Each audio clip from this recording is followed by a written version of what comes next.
Stay tuned now for Spotlight Indianapolis with your host, Lisa Howe.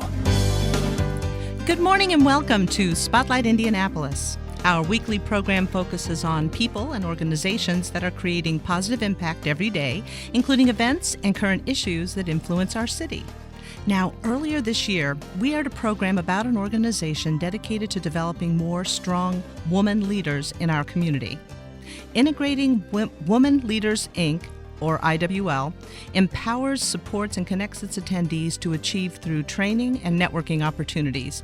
And one of their best networking opportunities will be taking place on August 27th as they host their 5th annual Women's Leadership Conference.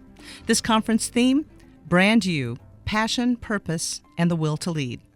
So to discuss this exciting conference and let you know how you can also register to take part in this special event, I am pleased to welcome back to our studios 3 IWL representatives. And let's start with Maggie Anderson, Director of Marketing and Business Development for IWL. Good morning, Maggie. Good morning, Lisa. And this is your return trip for you, so thank you for coming back to us. Thank you. Glad to be here. We're also honored to welcome a board member, Kathleen McAllen, Director of Strategic Planning and Execution for Community Health Network. Good morning, Kathleen. Good morning, Lisa. I did get your title right. Yes. Is that correct? Yes. I want to make that is sure. right. Director of Yes. Strategic Planning and Execution. Yes. And Thank you. Maura Robinson, President and CEO of MG Robinson, Inc., and a scheduled speaker at this year's conference. Is that correct, Maura? Correct. Good morning, Lisa. How Good are you? morning. I'm fine. Thank you for being here, ladies. Well, we have a lot to discuss, but Maggie, let's bring our listeners back up to speed. Will you give us some history on Integrating Women Leaders, Inc.? Sure. Well, Integrating Women Leaders was founded in 2010 by Jennifer Browning Holmes. She was moving up in her corporate career and realized that she was getting developed less and less as a woman. And so she took her passion in the corporate world and her interest in women and leadership and turned that into a company. Now we're in our 5th year, and Integrating Women Leaders has come to be a support connection for women throughout Indianapolis and Indiana. We have a fantastic board of advisors and volunteer network that are very active in the company. And if our listeners will remember, Jennifer Browning Holmes was a guest on this show before. This is a charismatic, powerful woman. I certainly can see that if she didn't like the situation she was in, she'd find a way to fix it. Mm-hmm. So it's not That's right. surprising at all that she would lead IWL. And how is IWL funded? Now, it's through the support of our corporate sponsorships that has allowed IWL to be what it is today. So some of the sponsors that have been around since the beginning, Bose McKinney and Evans comes to mind. Eli Lilly has been a great support to us. Roche Diagnostics this year coming in as the program sponsor along with Merrill Lynch. Butler University, WIBC is a sponsor this year with Insight Marketing. Indianapolis Fever and Pacers, WellPoint. I could go on and on. Our sponsors have been overwhelmingly supportive. It's nice to see the strong community support. That's excellent. Absolutely. Now, are you from Indy originally? I'm not. I'm from St. Louis, Missouri originally, and I came to Indianapolis when I decided to go to Butler University and study marketing. So I graduated from Butler in 2013 and started with IWL then. Okay, if our listeners caught that, this is graduated in 2013. So you haven't been out there doing this long to be the Director of Marketing and Business Development. Would you expound on your position? What do you do for IWL? Sure. I work a lot in the marketing realm, but business development is certainly a big part of my role. Now being in our 5th year, as I said, we have a great opportunity to grow. And that means working with strategic partners, working on those relationships with our sponsors, that sort of thing, so that we can reach our ultimate goal, which is to be a resource for women everywhere. So reaching new markets and being a resource throughout the year rather than just the one touch at the conference. Okay. Now, as you look for ways to grow participation in IWL, you also qualify companies based on their capacity to mentor and give back to the group. Is that also a component of being a strong partner with IWL? Yes, it is. We work for individual women, but what we found is one of the best ways to do that is through their organizations. Mm-hmm. So we really do. We look for organizations that have women's initiatives, who really value women in leadership and who share those values that IWL stands for. Sure. Do you have a headquarter office here in town? Yes, and that's a timely question. Actually, we just moved into a new office. Wow, where's that? It's at 96th and Meridian. It's a great opportunity for us to have some new meeting space and hold meetings and possibly trainings sometime in the future. Okay. And how big is your staff?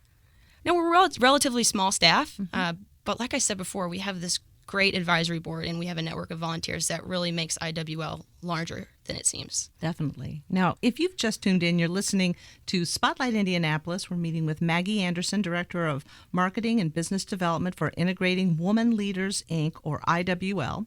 We're discussing their programs and a large conference that will take place on August 27th.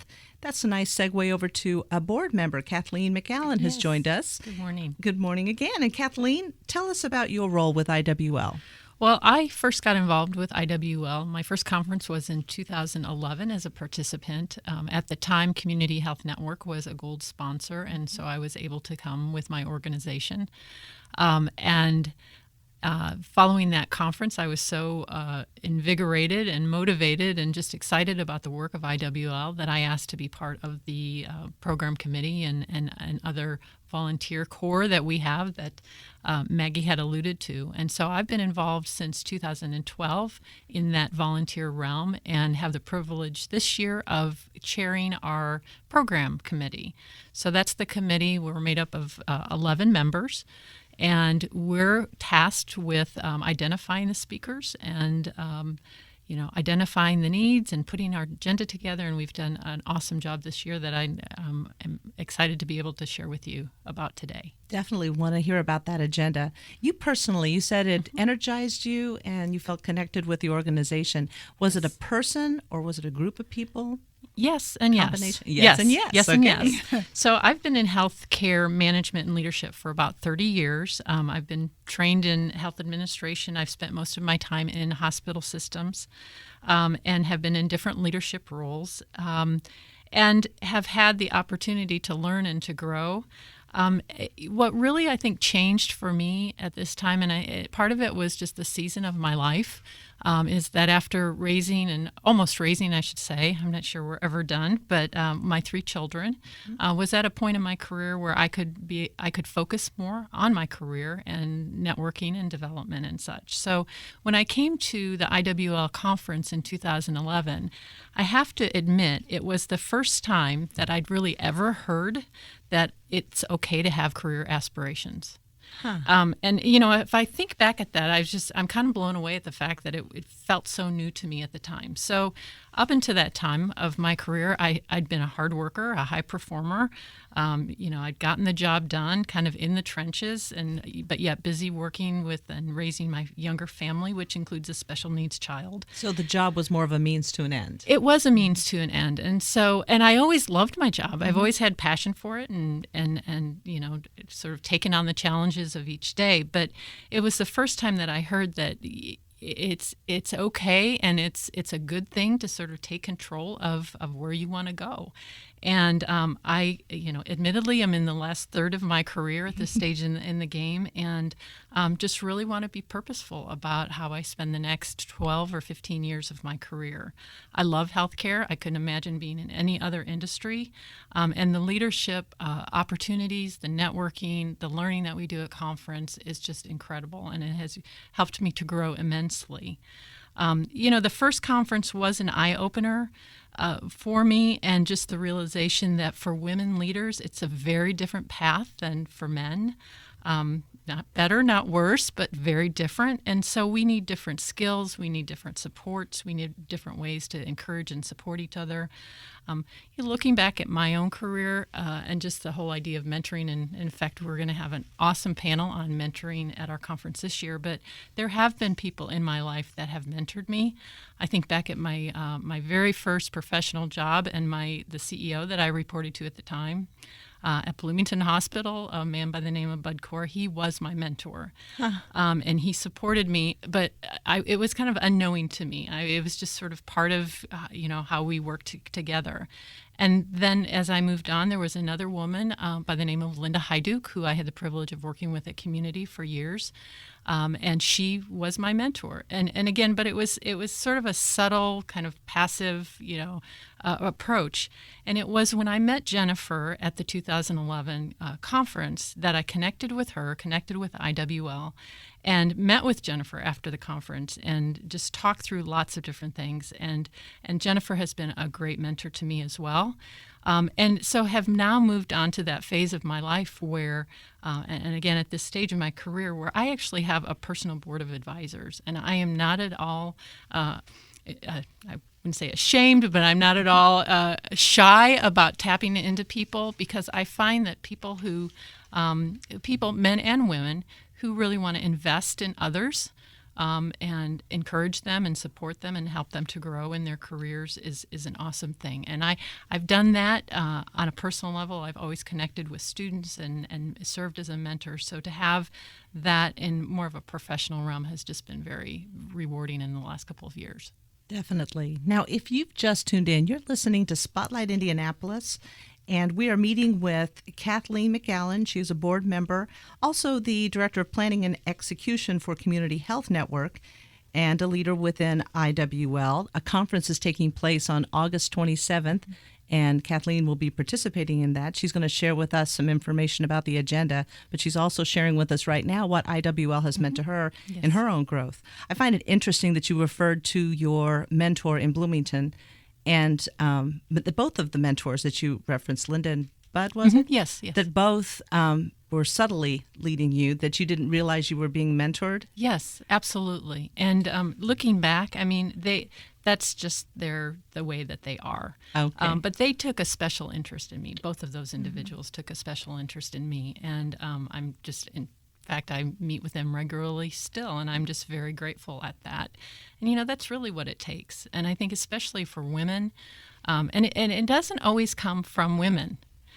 There have been, in my case, Bud Core, there have been other men that have leaders that I've learned a great deal from that have been very supportive, very encouraging. And I'm always a little disappointed about when I am connecting with another woman leader and she's not that way. So it's all about the woman to woman connection. Yeah, and thankfully that doesn't happen very much. But I'm just so encouraged by women who, especially at this point in my career, that I can help to mentor and to help other women grow and learn at the different seasons of their life as well. So definitely, there are natural connections that you can work together and help lift and mentor. So tell me about this program. The conference is a one-day conference, and it'll have leadership tracks. Yes, it is a one-day conference, and this is our 5th year that we're doing it.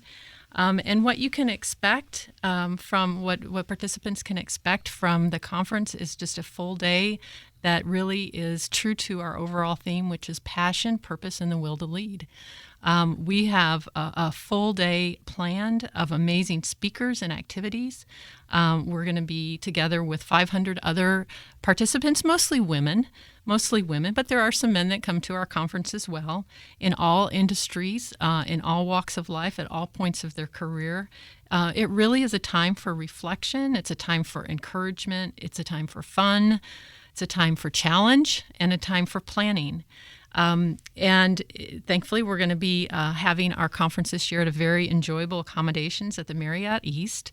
We're going to have exhibits. We'll have some good lunch together, book signings, all sorts of activities. And I guess I would kind of liken it to a day at the spa for personal and professional leadership development. That's a nice image. That's because, great. We often don't take the time, have the time just to think about where we're at and what we need as leaders, as women. And as you'll hear here in a minute, as I review some of the tracks that we'll be covering, it's not just about corporate leaders, and it's not just about climbing, ladders and all of that. It's about leadership for all of us.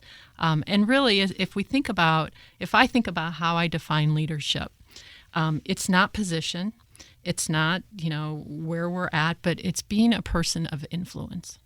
Definitely. Yeah, being a person of influence. And we can be that person of influence, whether we're volunteering, whether we're in the C-suite, whether we're, working at a community level, it does not matter. In our homes, we can be a person of influence, and our conference has been designed to help us to do that.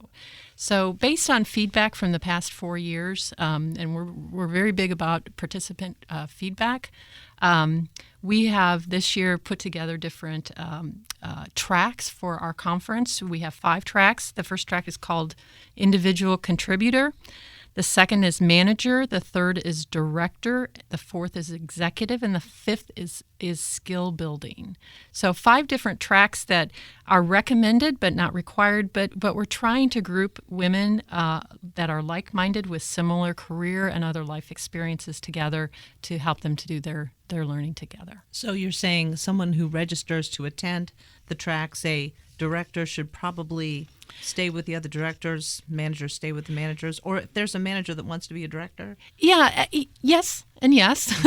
I think well with these double yeses. Yes, right yes, now. and yes. Got that going for me. We recommend, and we really want to meet people where they're at, and we want them to again, be with individuals that are in like circumstances. But I will say, if somebody's in a point in their career where they're about ready to move into an executive role and they want to stretch themselves or think about what that looks like, that would be perfectly fine as well. So okay, good to do that.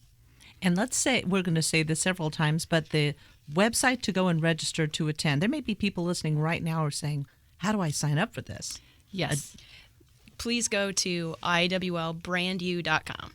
Very, very good. Yes. Okay. It takes you right to the registration page. Right to the registration page. There's plenty of videos to watch to give you an idea of what the conference is all about, the energy of the day, as well as schedule information, all kinds of things to look at. Excellent. Well, jumping over quickly to Maura. Maura, you are a speaker during the day. So tell me about your role. Yes. And your company, MG Robinson, Inc.? Mm-hmm. My company is MG Robinson, Inc. And how I tie into the conference, I met Jennifer about 5 years ago. We were panelists talking about inclusion, diversity, and inclusion. My company, MG Robinson, Inc., is also has a division, the Diversity and Inclusion Institute for Change. And right now we're going through the 501c3 pending status. And what we do is we bring a framework, an inclusion management framework to the workplace to really tackle the issues about differences, including women and how to promote women within the workplace. One of the things that brings me back to Kathleen's story about mentoring, I remember when I started my company, really in my area, we didn't have women that were at the point of really being influential to help other women. And one of the things that, one of the persons that I reached out to was Sue Ellspermann. She's our lieutenant governor right now. It was wonderful. The women that I contacted, she was the first one to respond. And not only she responded, but she took me to breakfast. And consequently was one of my mentors for many years and was the person that really started helping me with referrals for my company. But the inclusion management piece of my company is the one that is really bringing a different dimension on how to understand inclusion at the workplace. It's no longer just hiring women and not working with women through the mentoring, the grooming process. Part of the framework really helps you understand that, as Kathleen mentioned earlier, they wanted to be moving through the organization and being promoted is such an important issue now when we're talking about leadership and having an impact on policy. And I really think that's why I started my company. I wanted to be able to have an impact on policy. I was very happy where I worked, and I have a healthcare background as well. But I was hungry for more. And my company at that time gave me the opportunity 20 years ago, not only to have an impact on the life of women, of people from the cultural differences, but also help me mentor other women to either go to school, start a business, be more in tune to the global changes about marketing in professional growth. Okay, so the company you were with, they were empowering you and letting you advance. You didn't feel held back, that there was any kind of a communication barrier that or something else that was holding you from advancing within this company. So from that, you developed this framework that now companies can use, but also people who are participating in the company might be able to tap into to help them advance. Is that what your framework does? That's correct. And one of the things that the framework, the model is, the platform is a business model on diversity and inclusion that really looks at retention, the increase of productivity, and meeting the organizational bottom line. Most of the time when you're looking at diversity, people think diversity is a feeling, when in fact at the organizational level is a behavior in action. Okay. And how impacts that productivity and retention. A lot of organizations will say that they're having a problem recruiting people from the cultural differences or women. But in reality, what I find out as I travel around the country is the retention piece, that very few organizations have a platform to really retain those employees that are high performers and have the skills and talents to advance through the organization. So whatever the reason, there are some behavioral biases that are making them maybe elevate a man or a specific race or something. They don't realize they're doing it. It's just something that's happening. And Lisa, you just hit it right on the nail. Most of the time what I see is what I call micro inequalities or unconscious biases. And they have been in intensive research where they have women and men interviewing individuals for a position, and they will choose the male instead of the women, even though the women may have the same qualifications or higher. So part of my framework is to come into the organizations and really work with the hiring managers, the VPs, and HR to help them understand that that is a bias that happens, and most people are unconscious about it. To level the playing field and help identify the internal strengths they have with the people they already have. Correct. So they don't have to look outside the company. Correct. Very interesting. It is an investment. Just retaining an employee save a company between 15 to 30% of the bottom line. When a person leaves, especially a well-qualified woman, leave that workforce, they're taking with them and costing to the organization between $2,000 to $20,000 per person. In return to that, if that person were to leave your community, then the loss for that community is between $1 million to $5 million per person. Wow. My goodness. If you've just tuned in, you're listening to Spotlight Indianapolis. We've been meeting with Maura Robinson. She is the president of MG Robinson, Inc., and discussing an inclusion and diversity framework, a special topic she will be talking about at this 5th annual IWL Women's Leadership Conference that will take place here in Indianapolis. We're meeting with some of the representatives of IWL and finding out more about that special day. I'm sure your leadership track is going to be very interesting. And again, for people to register for the conference, they need to go to which website? IWLbrandu.com. That was Maggie Anderson. Every time I need the website, I just look at her and she throws it out there. Way to go, Maggie. For you. All right, so the day starts at about, 8 o'clock in the morning? Yes. Is that right? We start at 8, and we actually have just a full lineup of activities. We start off with a keynote speaker, and this year's speaker is a woman by the name of Jennifer Wolfgram. She is vice president at Roche. Her topic is called Spin the Wheel and Take a Risk in the Game of Life. So very nice. We're very excited to have Jennifer. And by the way, Roche is a big sponsor of IWL. In fact, one of the tracks that I mentioned before, the skill building track, is sponsored exclusively by Roche. So we're very excited about their involvement.